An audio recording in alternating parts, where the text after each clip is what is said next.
Við ætlum að halda áfram í föstudagsþættinum og næst ætlum við að tala aðeins jólaútvarp og við höfum fengið til okkar, ég ætla að kalla það jólafeðgin, þá Anna kemur í ljós, verið velkomin til okkar. Takk fyrir. Jólaútvarp Pétur, þú ert búin að vera útvarpsnörd síðan að ég man eftir þér allavega, held ég alveg örugglega. Já, 87 byrjaði að vinna í útvarpi. Já. Og einhvern veginn hefur þetta svona eitthvað verið tengt jólum. Ég stofnaði Frostrásin ásamt fleirum 1990. Hún átti að heita Jólarásin. Já. Þannig til að við sátum á einhverju kaffihúsinu hérna sem núna Amor. Og það sagði Valdi Páls sem núna framkvæmdastjóri Þórs. Jólarásin svona pínu svona væmið einhvern veginn. Ég var 19 ára þá. Já. Höfum þetta Frostrásin. Það svalt. Það svona miklu svalur. Já. Og svo kom næstu jól og Frostrásin fór í loftið og svo komu fleiri útvarpsstöðvar eins og ein hét Net FM með Árna Má og Dabba Guðmunds og einhverjum fleirum. Og frá svona 95, já, þá Fanney mín eins árs, þá fer ég að búa til einhver svona jólaprógram. Þú veist, satt og yfirleitt þá fór maður með draslinn á heimili mín í spilara og mikrofón og geislaspilara og longplay vídeó. Já. Og gerði jóladaskra og longplay í 8 klukkutíma. Og þetta var svona frá byrjun desember, þá dröslaði þessi í geymslu í Snægilinu og fór að gera jólaútvarp. Pældi, Guð blessi Spotify. Ha? Já. Það er ekki hvað að tala. Nei, hún skilur þetta ekki sko, en hérna. Þetta verður alltaf verið svona. En manstu alltaf eftir pabbaðinum í útvarpi? Já, svona, eiginlega. Ég bara man eftir mestmegnis alltaf að reyna að vera í sviðsljósinu og reyna að draga sér athygli. Og reyna að draga þig með? Já, algjörlega. Sé eftir að hafa tekið þið með þig. Þetta viðtal. Þetta kemur bara sannleikurinn. Já. Já. En það er ansi mikið breyst. En þú ert sérstætt með jólaútvarp núna heima hjá þér. Já. Hvernig áhrif hefur það á heimilislífið að pabbi er með jólaútvarpsstöð heima hjá þér? Sko, það er náttúrulega bara... Menn hún reyndi að flutta heima. Já, nú jæja. En ég er mikið í heimsókn. Hún er alltaf heima vegna þess að ég þarf að elda og hérna þá. Hún er ekki fann að smyrja brauð en þá, en það er önnur saga. Elskan. Það er náttúrulega ekki rétt. Tökum þetta bara, við skulum bara klára þessu mál. Hvernig líður þér? Sko, það er nú, held ég, bara voðalega lítið sem að raskast á heimilislífinu.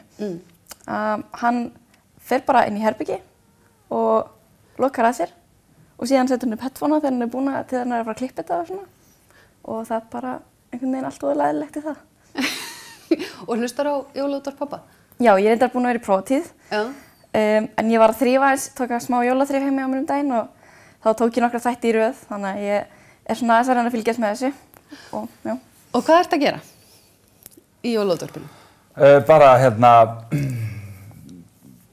spila jólalög. Já, þú ert þess að viðburðarstjóri líka upp í VFMA. Já, og það skýrir nú aðeins sko, líf mitt byggist nú svolítið á því að ég er í verkefnum. Ég starfa upp í VFMA og er viðburðarstjóri þannig ég tengist félagslífinu sem er ákaflega lítið í desember þegar krakkarnir eru í prófum.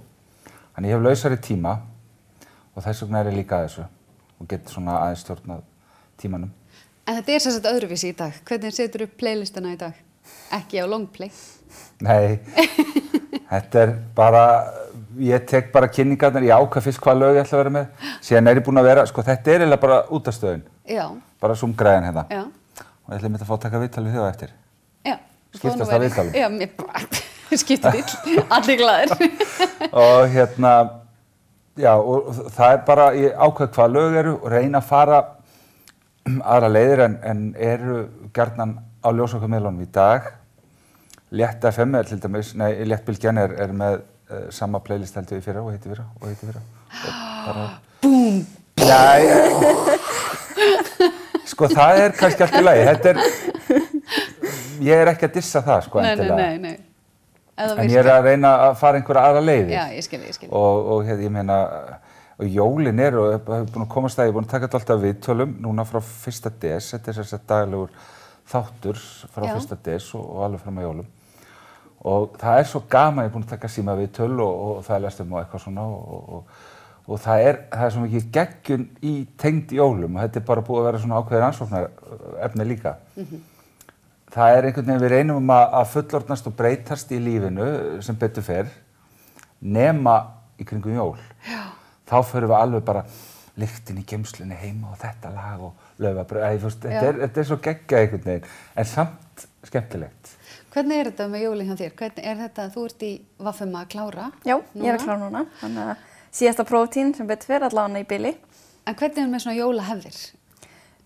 Það mjög stífar jólahefðir heima í okkur og aðfangudagur eiginlega bara þannig að það farið í jólafötin svona 9-10 og eftir það bara dagurinn fullur, allavega hjá okkur mæðgum. Já. Við förum sérst til ömmu og afa í grautinn og eftir það förum við á Svalbarðseyri og förum og hittum ættingja mömmu og erum bara svona pínu róleg þar. Já. Og eftir það förum við í kirkju og meðan að við erum í kirkjunni þá hann heima að elda matinn og þrífa. Síðan komum við bara heim og hann klárar að elda og mamma kannski hjálpar aðeins til og við sitjum bara rólega í stofunni og bíðum, ég og bróður minni ef hann heima. Og síðan borðað maturinn og opnað pakka og síðan eftir það allt saman þá förum við til ömmu minnar og afa í smá svona kaffi. Þannig að þetta alveg niður nelt. Já. En jóladagur, heilagur, ekki trufla mig. Já. Þá við erum svona svolítið þannig. Já. Og þetta bara planið og þó þú flyttir heimann þá bara þetta svona. En þú ert að fara að útskrifast úr Vaffema og ætlar að halda útskriftaræðuna. Já. Þú voru að hugsa hvað ætlar að... Já, ég var alveg búin að skrifa ræðina þegar ég ákvað að sækja að halda hana.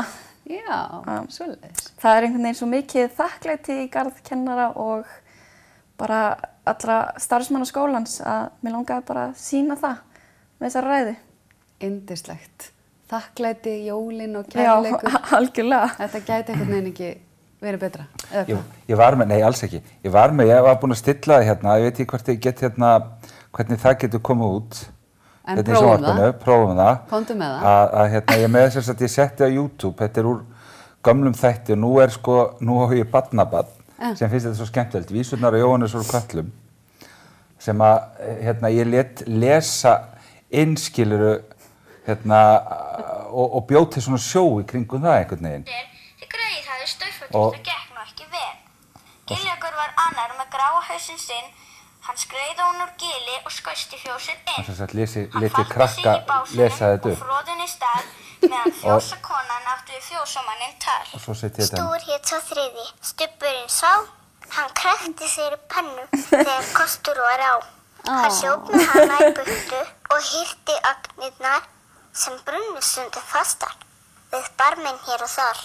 Það sem sagt Fanney árið, ég veit ekki hvað sko. Ertu það þú? Já. Oh my god. Þannig að svona til að tengja þetta aðeins hvað ég kalli hún var sennilega 4 ára eða eitthvað þegar ég las þetta onni hana og hún las þetta upp. Með þessari krútlegu smámæltu rödd sko. Elskan.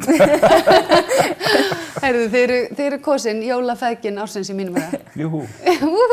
Gleðileg jólaskunnar. Takk fyrir okkur. Og með þessu þá ætlum við að ljúka föstudagsþættinum í dag, eigið þið yndislega hátíð.